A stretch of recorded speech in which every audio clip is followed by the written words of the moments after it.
Okay, let's have a look at this next set of organic molecules that we look to name and draw, and we're starting with drawing them. The first one is called propane.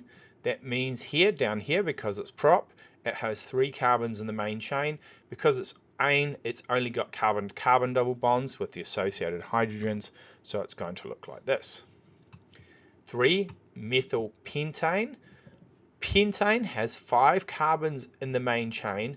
Methyl means there is this branch or substituent coming off the CH3, and it's coming off the 3rd carbon. So we draw 5 carbons in a row, we draw the CH3 off the 3rd carbon, and then we add the rest of the hydrogens to fill up all of the bonds of the carbons. But-1-ene. If we look to the right, the suffix, the ene, is the suffix that we use for an alkene. But means that there are 4 carbons, and 1 means that the double bond is attached to the 1st carbon. So it looks like this. Notice when we draw double bonds, make sure that you omit a hydrogen from each one to ensure that each carbon only has 4 bonds attached to it. The next one is 1-bromoethane. So eth is 2, ane is carbon to carbon bond, and 1-bromo means it comes off the end. And here it is. 2-fluorobutane. Butane, 4 carbons in a row. Fluoro is an F, and it comes off the 2nd carbon. And here we go. Propanoic acid. Okay, enoic acid has the carboxylic acid functional group. That's a carbon double bond oxygen and attached to an OH.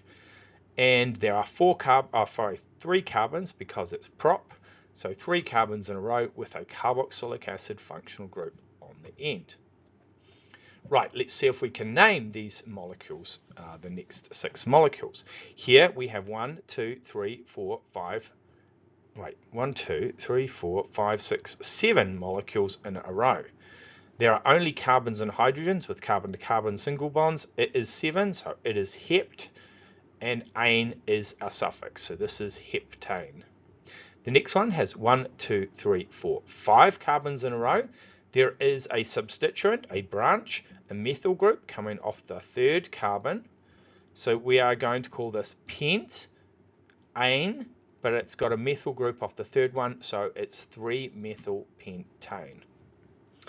The next molecule has 1, 2, 3, 4, bute. That's going to be the start of the parent chain's name.